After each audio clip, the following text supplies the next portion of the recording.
children allergy because I'm a pediatrician, but it will apply also. A lot of them is going to be applied to adult allergy as well, and especially the latest part of my presentation.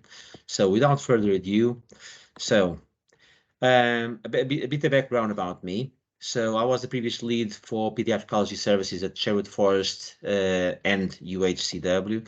I'm the member of the core group of the BSACI, the Standard of Care Committee, which is the one that writes the national guidelines on allergy. And we've been subcommissioned by NICE to do so. I'm an honorary clinical lecturer in allergy at Warwick Medical School. I'm a member of the Pediatric Advisory Group for the Mast Cell Action. I'm the National and Regional Advisor for Children and Young People in Allergy for the Nuffield Hospitals. I'm the Vice Chair of the Nuffield's Medical Advisory Committee. And these are a bit of the training that I've done so far. So, conflict of interest. The only thing to say related to this is that I run private clinics both at the Nuffield Hospitals in Leamington and in Oxford. So, back to what matters. So, what are we going to do today? I'm going to talk to you briefly about what is allergies, and then I'm going to speak also quite briefly about food allergies, and finally about airborne allergies and how this can impact not just the nose, but other things that are involved, other symptoms can be associated or triggered by airborne allergies. As Mel said, if at any point during the presentation is there anything that you want to know, please pop it on the chat, and then Mel will interrupt me and ask me the question. It's probably easy for me to answer straight away. But at the end, you also going to have the time to answer for you to ask questions and for me to answer them. So, what is an allergy? Is an hypersensitivity reaction initiated by specific immunological mechanisms. It seems a little too far-fetched, but I'll try and show you more or less how it is in a slide that I'm going to show you soon. So allergy is a global problem. So for you to have an idea, about 30 to 40% of the population worldwide is affected, and it is estimated that 50% of the UK population have some sort of an allergy or an allergic reaction in the past. Its raised prevalence is especially in children and young adults because it's when the allergy problem starts and then evolves to adulthood. It affects globally around 300 million people, mainly with asthma, a lot of them being allergic asthma. 230 million people have a food allergy, and 400 million have allergic rhinitis, and often is a multisystemic allergic disease.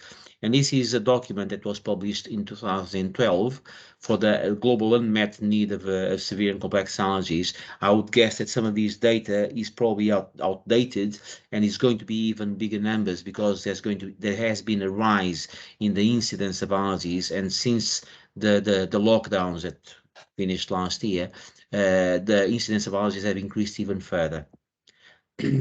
So, for you to have an idea, 39% of children have been diagnosed with an allergic disease, being it asthma, eczema, or rhinitis, plus or minus something else. And 38% of children had symptoms last year. 11% or more of those children that have an allergy actually have more than one disorder. So we're talking about, for instance, eczema and asthma, eczema and food allergy, or eczema and rhinitis. And that meant, and this is from data from 2004, as you can see, that meant that at that time they had 12.5 million GP visits per year, costing overall, and this is some of the direct costs, around £1 billion in 2004. Again, it is estimated that this number probably now has at least doubled, and also we're not considering here the indirect costs, so for medication that is bought over the counter. So, food allergies, and for you to understand how it works, because there's several mechanisms that you need to understand. One of the things that normally leads to sensitization and development of allergies in children is through the skin contact. And that is why it is so important for children that have eczema to manage the eczema quite aggressively, because as the allergen gets in contact through the skin, as you see, there's the epithelial barrier there that is broken, and the allergen gets in contact there and is exposed to the dendritic cells that then is going to do a migration into lymphoid organs, and these ones often lead to either the T or B cell activation, creating memory cells. So remember that allergies also have memory cells, the same way that a virus causes antibodies due to memory cells.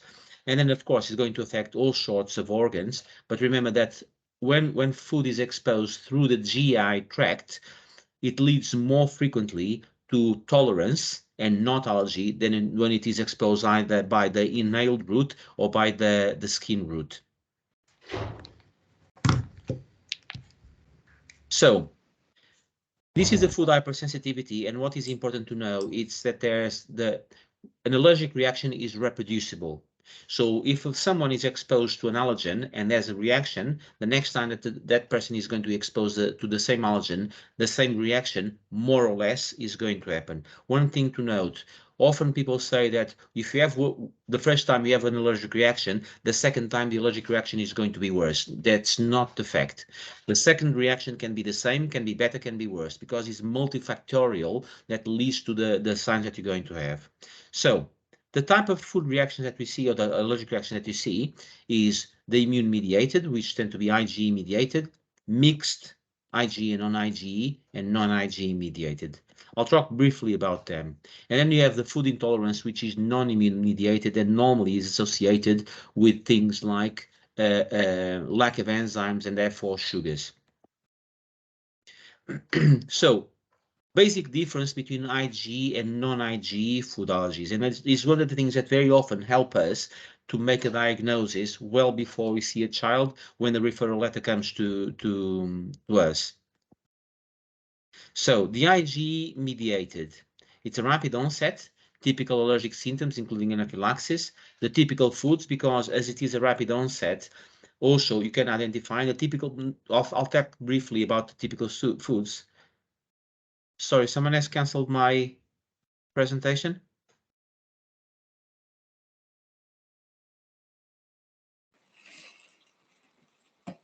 They shouldn't have. Are you able to upload it again? Let me see. I can try and do it again. It has been cancelled.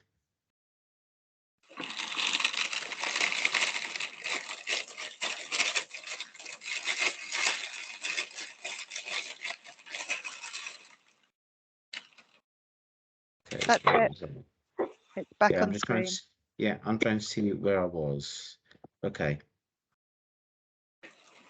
Bear with me, it's loading. Okay, so the IgE versus non-IgE. So the IgE mediated, the rapid onset, the typical allergic symptoms, including anaphylaxis, typical foods, which the most common ones tend to be as you're weaning the child into new foods, into solids. The first triggers tend to be either milk, because it's there from the start, then egg, wheat, peanut. That tends to be the first ones. There's a few others that can come as you introduce it, and it is easy to associate the food with the trigger, with the symptoms, because they come within minutes. And that is why it is easy to diagnose. And for those, we have validated tests, which I'm going to address soon. The non-IgE is always a delayed onset, and the delayed onset is from 2 hours up to 72 hours later after ingesting the food, and normally tend to lead to gut and skin symptoms, with the gut being normally associated with bloating, diarrhea, or constipation, occasionally reflux, and skin is exacerbations of eczema. The foods tend to be unclear because, as you can imagine, in the space of 72 hours, there's many things that can be given, and sometimes you don't know which one has caused it. But bear in mind, in a period of 1 to 2 hours after the food ingestion, this is what we call a gray area. Can it be IgE or non-IgE mediated? And sometimes are the both of them. So, and there are mainly no validated tests for those. So the immune-mediated food allergy, which is the one that matters the most, leads to an itch, red skin, sneeze, hives, angioedema, and potentially anaphylaxis. The non-IgE mediated, eczema, vomiting, diarrhea, constipation, food impaction, and potentially FPIES, which is food protein-induced enterocolitis syndrome, which is, from the non-IgE point, the same seriousness as anaphylaxis. So it needs to be taken care of quite quickly. But remember that FPIES does not react to adrenaline, does not react to antihistamines. It's mainly about fluid balance, so injection, intravenous fluids that needs to be given. So the main thing is which foods affect kids. So milk and egg, and normally they tend to resolve by teenage years, although most of the children, if they are diagnosed early and the intervention starts early, I would say that milk between 1 and 2 years of age, and eggs sometimes up to 3 or 4. So actually it tends to resolve faster than the teenage years. There's a minute percentage, probably around 5 to 10% that can go into teenage years still with symptoms to resolve. Wheat and soy tend to be quite transient. It's not a frequent one that lasts throughout. And if you're going to see between the two, the one that can eventually last more is wheat allergy. Peanut and tree nut allergy usually starts in childhood as we introduce things into the diet, and only 20% or less resolve. Fish and shellfish shouldn't be lifelong. I haven't seen ever a child outgrowing a fish or shellfish allergy. Milk, soya, egg, and wheat are the foods that are normally associated with non-IgE food allergy. So this is very common. So any food outside of this group, it's very, very rare that we find non-IgE mediated allergies, and actually the current publications don't mention them. So adults, a bit different, fruits and vegetables, and this is associated with something called the pollen fruit syndrome, which later on I'll touch very briefly. And it is normally, for this to happen, people need to be sensitized to a particular allergen, which is birch pollen. So they need to have hay fever. Peanuts and tree nuts, because it is most of them is lifelong and they have not outgrown it. Fish and shellfish for the same reason as mentioned before. Tests, and this is the important part to know. So on IgE-mediated food allergy, skin prick test is the most valuable test. Specific IgE blood tests should not be done in children under 2 years of age because it gives a significant amount of false positives. So very often, as the child is being exposed to a new food, the immune system is recognizing it, and if you test it, the response that you're going to have is not because it is an allergy, but it is because the immune system is trying to create antibodies or memory cells for that. So that's why I say below 2 years of age, please don't ask it. And another thing that I wouldn't advise doing is what is called panels, a food panel or airborne panel or an animal panel, because if one of them comes positive in a mix of 10, 14 or more, then you're going to say that all of them are positive, which in reality they're not, leading to avoidances that should not be needed. Finally, there's one thing called component resolved diagnostics, which is like a much more specific IgE blood test, in which we look to the particular proteins that each allergen has, which can tell me the likelihood of someone outgrowing or not outgrowing an allergy, but also at the same time can tell me about the possibility of developing anaphylaxis. And this is actually quite important. It's something that we often request when there's doubts about what is happening in the past. For the non-IgE mediated food allergies, so the things that we can test, and all of you know, is things like celiac disease, which TTG IgA tends to be quite accurate, and eventually biopsy. Eosinophilic esophagitis, so which is when you have significant reflux that a lot of medication is not taking care of, so omeprazole, lansoprazole, and things like that is not helping, you're going to find some children, a minority, this is not very frequent, that you have a eosinophilic inflammation or infiltration in the esophagus, and the only way to diagnose it is not only as you look at it, you'll see a lot of very small white dots throughout the esophagus, but a biopsy of that dot can tell us if it is this or not. And then, of course, contact dermatitis, which is normally for chemicals or perfumes, things like that, and is patch testing, which is run by dermatologists. And in the Nuffield, we have one that runs patch testing for the children that I see. Then for the non-immune mediated food allergy, things like lactose intolerance, fructose intolerance, and bacterial overgrowth, it is the hydrogen breath test that you can request. Now, other tests. The tests that you should not request, or that sometimes you see people, I have a few of them coming to my clinic with reports of this, which unfortunately I've dealt with a child a long time ago that died after a bioresonance test is done. So basically they hold 2 electrodes in their hands and they are shown the food. And depending on where the liver goes to, they'll tell you if the child is allergic or not. And this child was known to have milk allergy and peanut non-IgE milk allergy and peanut positive, parents went to do a bioresonance test literally a couple of days after and decided to give peanut to the child, and the child had anaphylaxis and died. This was at St. Mary's. Mel, is there a question someone wanted to ask? Not yet. Okay, because I saw someone putting their hand up. Okay, so another test or a few other tests that you can see. Kinesiology is about kind of pressure points in your body, and depending on where it hurts, they can tell you what allergy you have. Iridology, which is that small map there, which is taking a photo of the back of the eye, and depending on the blood vessels and how engorged they are, or if there's an area that have more blood vessels, so more arteries than others, they'll tell you that you are allergic to a certain thing. Air analysis is also commonly done, although it's more common to diagnose poisoning from that. And I don't know if you know, it was the way that people diagnose how Napoleon Bonaparte died was after they did his air analysis, that he was being poisoned for a long time. Cytotoxic test is a type of blood test which also looks into the way that some of the white blood cells migrate and potentially allergy.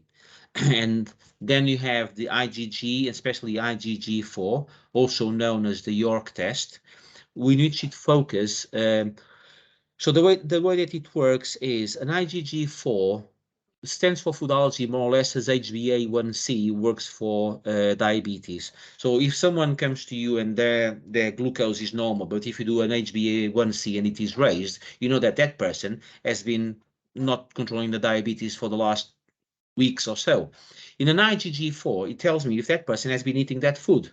So if you eat, a couple of bananas and I do an IgG4 on you, the IgG4 result is going to come high. Doesn't say that you are allergic to that food, it just shows that you've been eating it. So that's why the York test is actually rubbish and no one should use it. So none of them are validated, and unfortunately, despite the best efforts from the BSACI to ask the government to prevent this from being done, or at least to put a disclaimer, they have not accepted doing so. So things to understand when it comes to exclusion diets and how things can be a bit tricky. We do exclusion based only on history and the test results that we have. And we try to get avoidance to get symptom relief. And for the IgE-mediated allergies, we tend to tell parents to avoid the food in the child for 2 to 4 weeks and see if there's an improvement. And then we can see, and it's not a matter of giving the food afterwards, or if we do, it needs to be escalated. So small amounts, starting with small amounts, and every 15 minutes to increase the dose, every 15 or 20 minutes to increase the dose while having antihistamines near them. And if at any point there's a reaction, stop it straight away, give it the antihistamine, and that food needs to be excluded from that point onwards, and the referral to the allergy clinic should be done.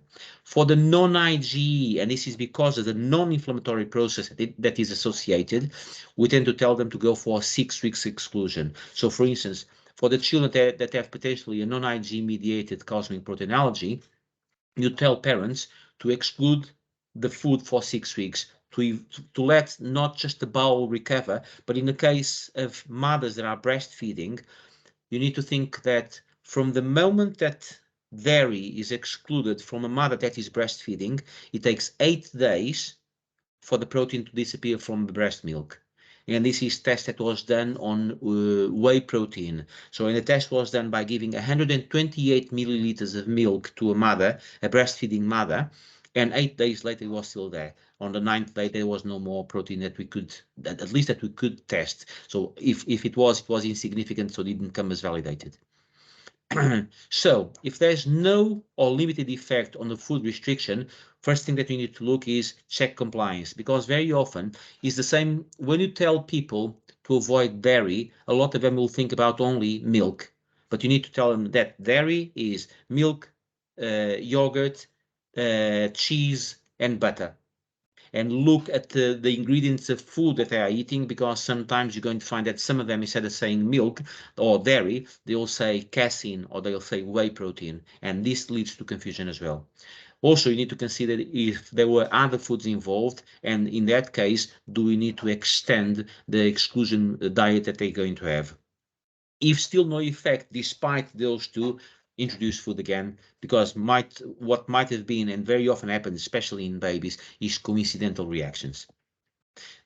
If there's a significant relief of this from the symptoms, then a planned reintroduction, and for that you need a dietitian to be involved. And eventually, if it is an IgE-mediated allergy in which there was symptoms before, then we do an oral food challenge, and often those ones need to be done in hospital.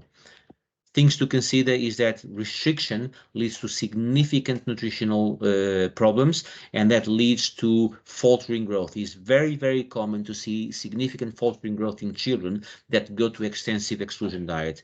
Therefore, the involvement of the dietitian is extremely important, and as early as possible. Lactose intolerance. I don't know if you're aware, there's 4 different types of lactose intolerance, and currently in the country, I think that the self-reported incidence of lactose intolerance is probably around 100 times higher than a true incidence of lactose intolerance in the country. It's a very, very rare disease. So the types and causes, you have the primary one, which affects everyone. All of us, as we grow older, we stop producing less and less lactase.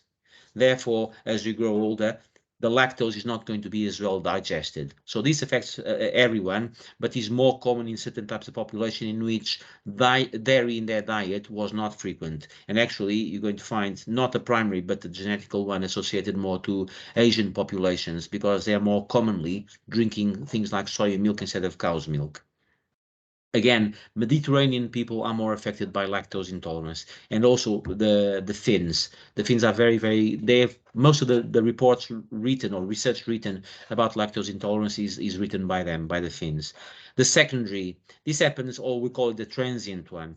It happens, after viral gastroenteritis, for instance, or in this case, things like diseases, permanent chronic diseases like Crohn's disease or celiac disease can lead also to a transient lactose intolerance until things are resolved, inflammation decreases, and then they can tolerate lactose again.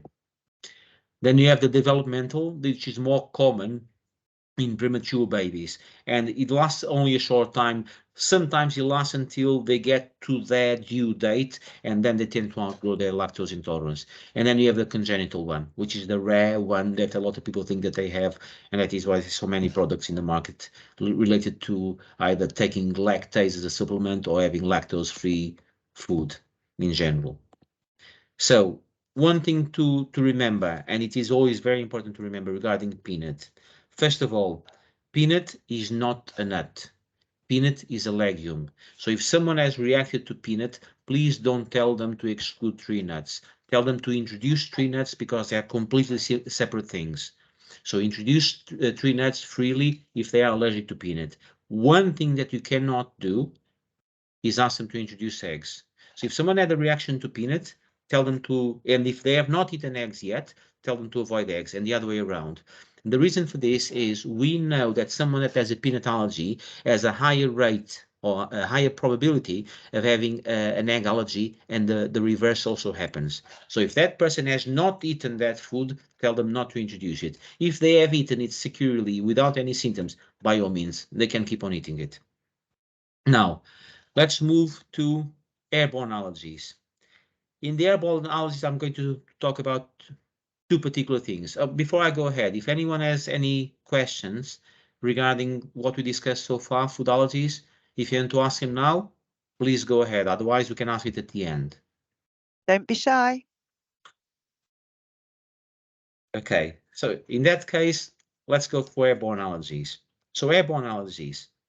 And in this one, we talk about rhinitis, and although rhinitis, there is allergic rhinitis and non-allergic rhinitis, we're not going to talk about non-allergic rhinitis now, because it's a quite complex issue that is completely different from the allergic rhinitis, and sometimes the management is also very different. And the relationship between allergic rhinitis and asthma. So, allergic rhinitis, which some people like to call it hay fever, but they're quite different things. So the definition of rhinitis is a clear nasal discharge that leads to a blocked nose or congestion, sneezing, and itching. And these 2 or more of these symptoms need to happen for more than 1 hour per day. So this is the basic definition of rhinitis, being it allergic or non-allergic.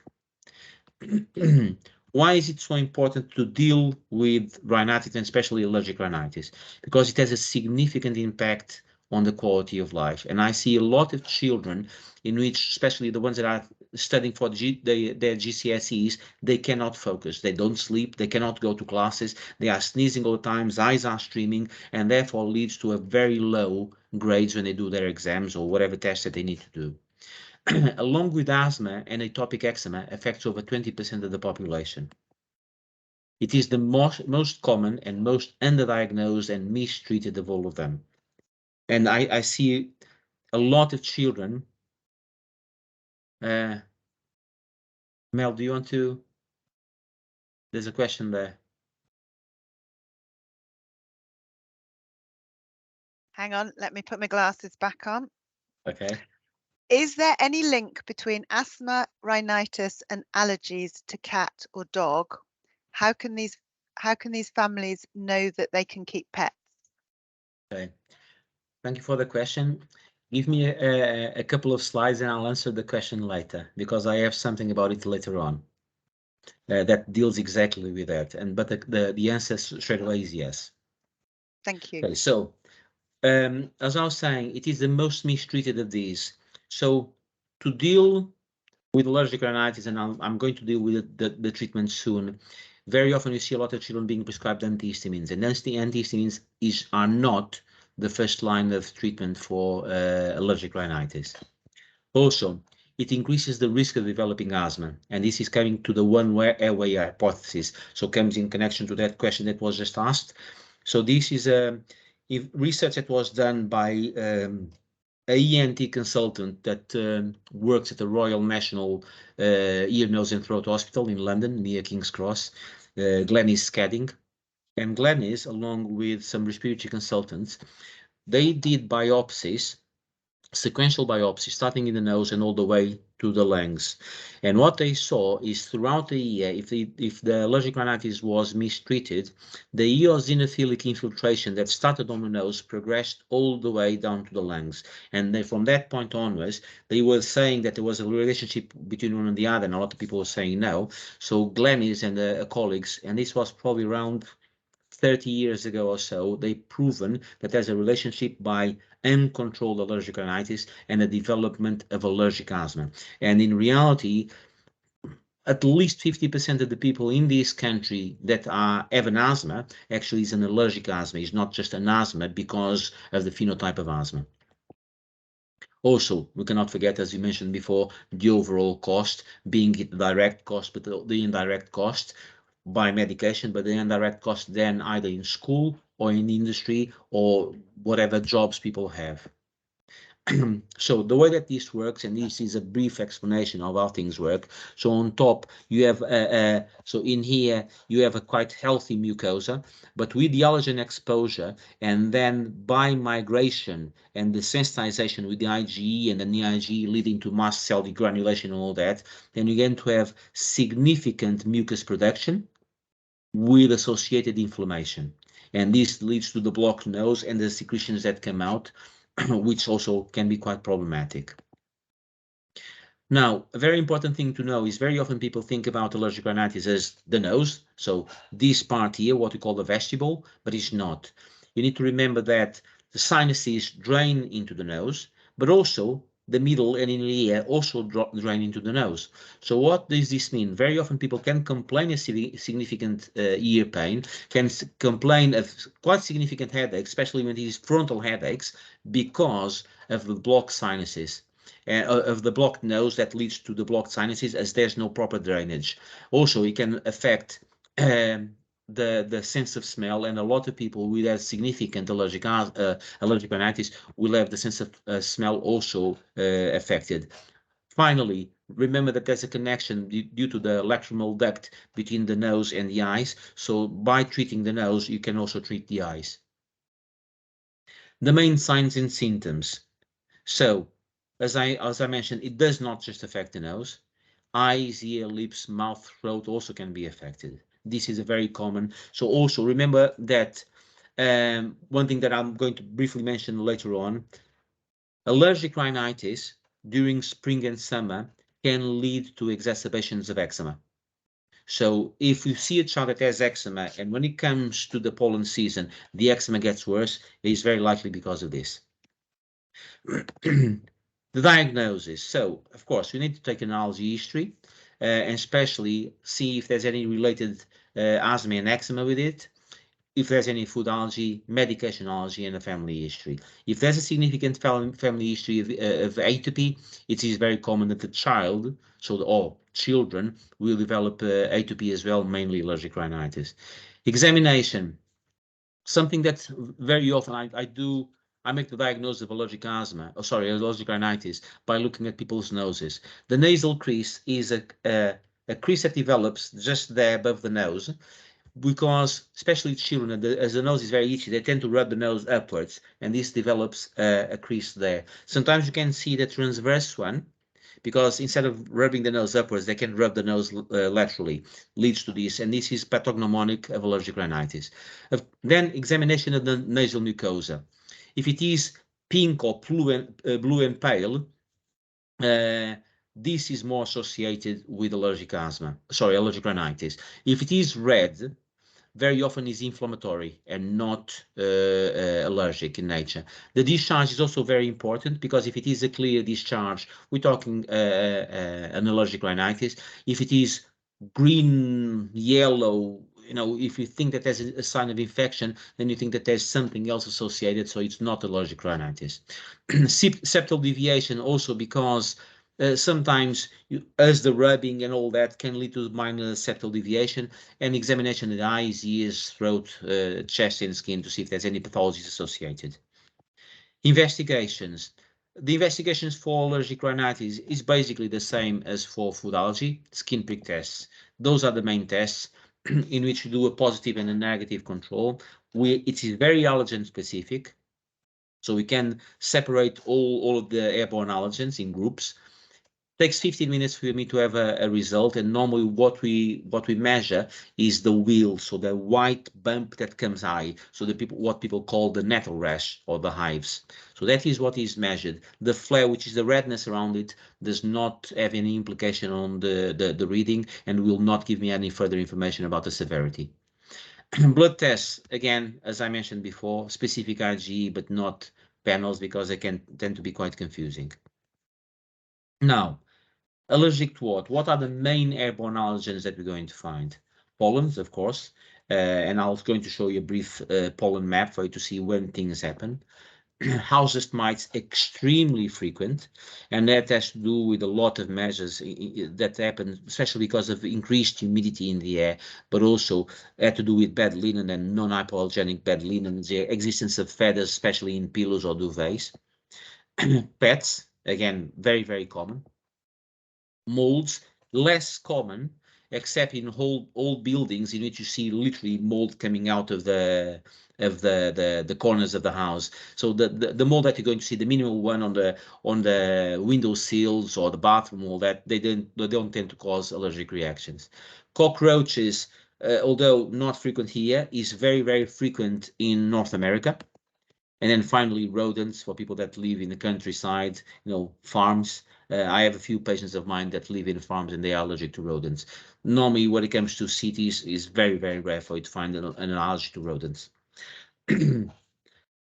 So pollen season, as you can see, is quite diverse, and it can go all the way up to September.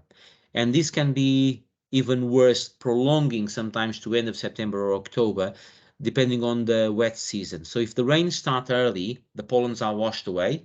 If the rains start later, the pollens are still there, though probably pollination does no longer exist, but the pollens are still present in the ground, in the air, and every time that there's a gush of air, it will flare up, it goes into the air, and people have another allergic reaction. So another thing that to imagine is, if during spring or summer there's a thunderstorm, you're going to see a lot of your patients that are going to have worse symptoms, because as the thunders, the lightning bolts come down, because they are charged, and the pollen particles are also negatively charged, they get thrown into the air. So a lot of patients do suffer a lot just before the first rainfall. So Comorbidities, which we mentioned before, of course, conjunctivitis is very, very common to find allergic conjunctivitis. So that pattern of like that gel coming out of the eyes and the very swollen eyes is very typical of allergic rhinitis. Sinusitis, as we mentioned before, because of the effect of the nose as it is blocked. Polyps is very common to see the development of polyps because of recurrent, so chronic allergic rhinitis. Otitis, again, because of the nose being blocked, and bronchial asthma. So, answering the previous question about the relationship between rhinitis and asthma, this is going to be about a bit of an elaborate slide, so bear with me a bit. So there's plenty of studies nowadays that show that allergic rhinitis is very common in those diagnosed with allergic asthma. And the uncontrolled rhinitis, as I mentioned before, leads to severe asthma. Sometimes it's only moderate. So this happens because of many reasons. One of them is the inflammatory chemicals such as histamine and leukotrienes that are released mainly by things like mast cells, travel to the lungs. And these can be because of the nose, as you have the post-nasal drip syndrome, as you're sleeping, it goes into the lungs and it stimulates the mucosa there to produce even more immune-mediated chemicals. So this leads to a worse inflammation than what you had before, or the start of an inflammation that was not there. With recurrent episodes like this, it leads to chronicity. So many of these chemicals also can recruit other chemicals and cells, mainly eosinophils, that then progress to lead to further immune mediation and further release of chemicals. One thing to mention, there's one thing that I didn't put there, but there's also something associated with mouth breathing and the development of asthma. And this has to do with, as you mouth breathe and the air is not humidified by going to the lungs, that leads to an inflammatory response. And that inflammatory response leads again to the release of immune mediators and inflammatory mediators that leads to the chronicity that you see just because of the blocked nose. So that it is very important to deal with the nose and to unblock it as soon as possible. Treatments available. The best and first line of treatment are nasal steroids that need to be age appropriate, and I'll tell you briefly what they are. So, age-wise, from 3 years and above, mometasone furoate, which is called Nasonex here. From 6 years and above, fluticasone furoate, Avamis, and both of those are to be used only once a day. In the younger ones, just use once per each nostril. And then from 12 years and above, you have the combination of fluticasone and azelastine. The problem about Dymista is that the fluticasone here is not a furoate, it's a propionate. So therefore, the medication needs to be given twice a day instead of once a day. So personally, I prefer to either prescribe Nasonex or Avamis and then prescribe azelastine hydrochloride nasal spray separately. And then you can give it up to 3 times a day, which sometimes can lead to even better results and better relief of the symptoms than with a combination of the two. There's been released recently a new spray, which I think it has mometasone furoate and an antihistamine that I'm looking into to see the efficacy. Now, the use of nasal antihistamines, as we spoke, although they say to be used from 12 years and above, it's very common that we use it earlier than that because it's actually a very safe medication that doesn't lead to any significant side effects. For your eyes, two different choices that you have, either sodium chromoglycate or olopatadine. Both of them are good antihistamines. I personally prefer sodium chromoglycate because not just it is an antihistamine, but also it is a mast cell wall stabilizer. So if it stabilizes the mast cell wall that is already disruptive and releasing all sorts of mediators into the nasal mucosa, by stabilizing it, you have another add-up effect to prevent further release of immune mediators and therefore prevent further inflammation to continue. If the symptoms are not under control, then is when you use second generation antihistamines. So cetirizine hydrochloride tends to be my first choice because it is the antihistamine that is the fastest acting. From the moment that they take cetirizine, it takes half an hour to start working. Loratadine, as with fexofenadine, it tends to take 40 to 45 minutes. As you've seen, I've not put Piriton there. because it's not common to have allergic rhinitis in the first year of life. So allergic rhinitis mainly to pollens develop when the children are around 3 or 4 years of age. So most of the medication that I'm talking about there is quite safe for them. So, and Piriton is a sedating antihistamine that takes about 1 hour to start working, so no point in giving it. Treatments of allergic rhinitis. This is according to the ARIA studies, so the allergic rhinitis and the impact on asthma. And this is the stepwise approach that we tend to give.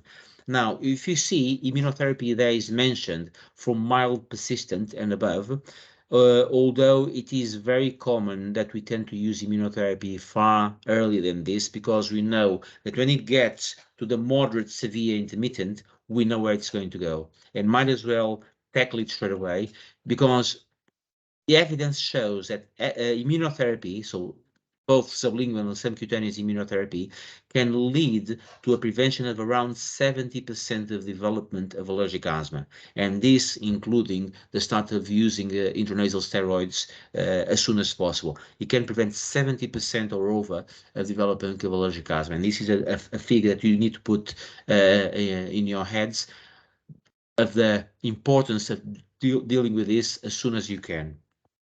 Then, of course, as I mentioned, immunotherapy. Other names for that is desensitization or hyposensitization, is a treatment, as a highly effective treatment for airborne allergens. It is taken, especially the sublingual one, which is the one that I do in my clinics. It is taken once a day in the morning for a period of 3 years. It's rare that children need to go, children or adults need to go for 4 or 5 years of treatment. 3 years tend to be enough to treat it, and you're going to see a significant change in the quality of life and a significant change in symptoms. So, as I was mentioning, it involves the exposure to a regular, although very low dose of the allergen that they are allergic to, and this way we attempt to down stimulate the immune system to be able to tolerate it.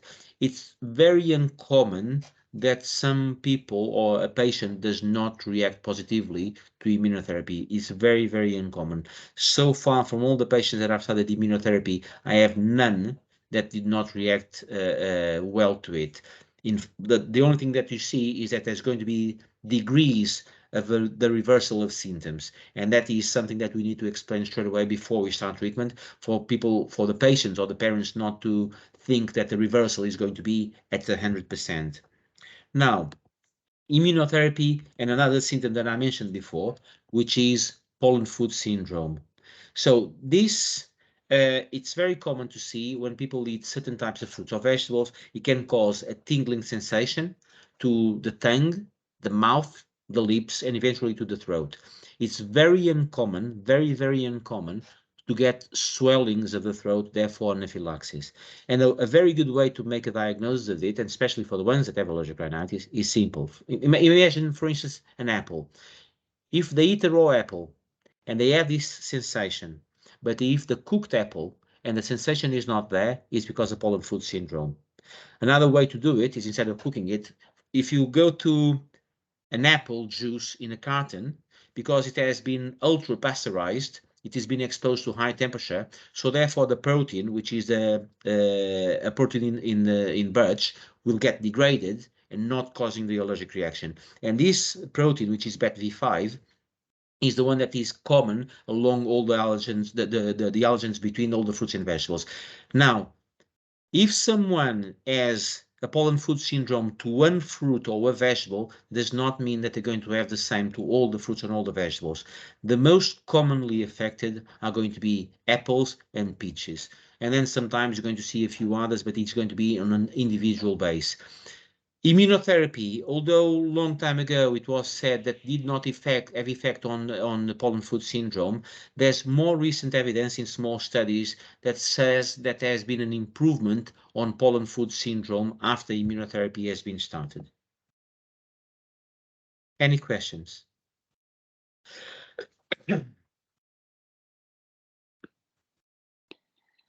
Okay, there's a question here for you. Hmm? My child from young age, now teenager age 15, reacts to to certain foods. Apples, salmon, almonds, for example. He gets spiky sensation in his throat, abdominal pain, and loose bowel motions almost straight after having them. No issues with breathing, no angioedema. If he takes antihistamine, it settles quickly. What would you make of it? Okay, so if he has been eating, for instance, salmon, and it is the most important one, if he has been eating salmon all of his life without any problems, it is unlikely to be an allergic reaction to salmon. When it comes to food allergies, there's more or less a time frame at which you can either outgrow or not outgrow allergies. And normally you tend to look at 6 years of age. Anything that above 6 years of age that you have been tolerant to, you're going to continue to be tolerant for the rest of your life. But anything that you are allergic to after 6 years of age, the likelihood of outgrowing that allergy is minimal to none. Now, there's another thing that is part, so pollen food syndrome is part of a bigger group. It's called an oral allergy syndrome. And very often people confuse the two, which is not. So pollen food syndrome is part of the oral allergy syndrome. And we know that some people will have tingling sensations to things like fish or seafood or even other chicken or meat, because of part of that oral allergy syndrome, and that is just a tingling sensation, which is not dangerous. Now, if it starts affecting the bowels, then you need to think about, you can call it an intolerance, and we need to think about, is there anything at all else related to it that is leading to these symptoms? And that is the part in which a dietitian can come involved. Some people, there is sometimes a bit of equivocal reports of foods that contain a higher degree of IgE, and because of that higher degree of IgE, that can lead to symptoms. Now, this happens when someone has a deficiency called diamine oxidase deficiency, which is also very rare. So from all of my patients, I have only one patient with diamine oxidase deficiency.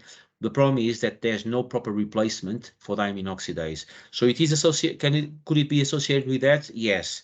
So if your child has any immediate effects, especially around the mouth or tongue, my suggestion would be do skin prick tests and find out if it's truly an IgE reaction or not. Because what happens sometimes is people, and I have patients that come to me in their 20s, because as I said, I see children and adults, they come to me in their 20s saying, oh, I have an allergic reaction to a food, and why it is developing now. And most times is because they never eaten it before. And they eating it for the first time and they have an allergic reaction. So very likely is that. If in doubt, if it is within minutes, my suggestion is skin prick tests. There are a couple more questions here, and I Go hope ahead. you know the answer to this one because I don't. What is the Okay. cost of immunotherapy privately for grass pollen allergy? Okay. Each immunotherapy costs £1,200 per year. And then you have the added follow-up appointments that in my case, I space them. So the first time that I see someone, I see them, I start the immunotherapy. I see them again 3 months later to see if they are tolerating the immunotherapy or not. And then after that, I space it to 6 months and then 1 year. And one thing that they need to do is quality of life questionnaires every 1 year and send it to me. There is no need to repeat skin prick tests after the diagnosis has been done and immunotherapy is started. One thing to bear in mind is, even for people that have successfully had immunotherapy treatment and the symptoms have been reversed, no point in doing skin prick tests, because the skin prick tests are still going to be positive. So by having immunotherapy does not mean that the skin prick test will become negative. It's still positive. Right. Next question. If a child reacts with a swollen finger after a wasp or bee sting to the finger, is there a risk of a more severe reaction if they are stung again? Okay. If it is a minor swelling that has not progressed upwards, the likelihood is not, but that child would need to be investigated. So, and that is when we do component diagnostics. So for bee or wasp sting, so insect stings in general, we need to do component resolved diagnostics, because that will tell me the likelihood of a severe reaction afterwards. So they need to have those blood tests done. And it's not a simple specific IgE, because a specific IgE is just going to tell you yes or no. It needs to be component resolved diagnostics. So because that also gives us the idea if that child will need, or that child or adult will need immunotherapy. And there is immunotherapy available for insect sting. Okay, another question. Going back to one of the earlier questions, Yeah. can you answer the question regarding pets and allergy? So if I go back to that one, Yeah. is there any link between asthma, rhinitis, and allergies to cat or dog? How can these families know that they can keep pets? Okay. Yes, significant relationship between the two. So, first thing to bear in mind, allergy to pets, like cats or dogs, or even horses, is not to the fur. The fur is not allergic. They are the main component, the main allergic component on animals is saliva. And the reason that pets are or people have so many allergies to pets is because they groom themselves. So they lick themselves, and as they shed their fur, the allergen is spread all over.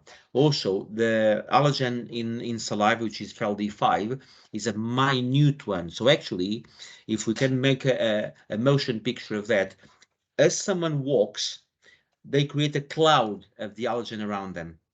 You stop, that cloud deposits. As you start walking, the movement that you have will raise it in the air. So therefore, it is easily inhaled.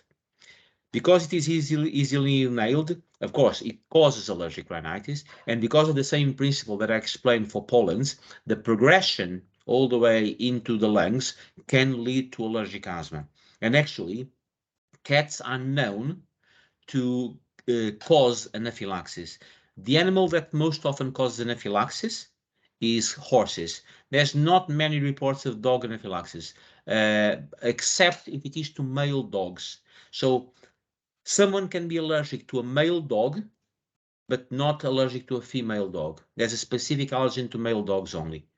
So yes, it does cause, there's a relationship between allergic rhinitis and asthma on allergies to pets, yes, and also they can cause exacerbations of eczema. I hope I answered your question. Are there any further questions? I'll give you a little while if you wanted to type another question in or put your hand up. Otherwise, I will say thank you very much to everyone for attending, and thank you, Dr. Costa. You're very for welcome. Thank you your for the lecture. invitation. And oh, absolutely brilliant teaching. Thank you. Ringing endorsement there. So thank you, everybody. There is a link on screen to the feedback survey. I will also send out a link to you tomorrow. So thank you very much for attending. Don't forget to let me know if you haven't already about next week's lecture. And thank you again, Dr. Costa. Yeah, you're welcome. Thank you, everyone. Have a good night. Have a good evening. Bye-bye. Thank you. Good night.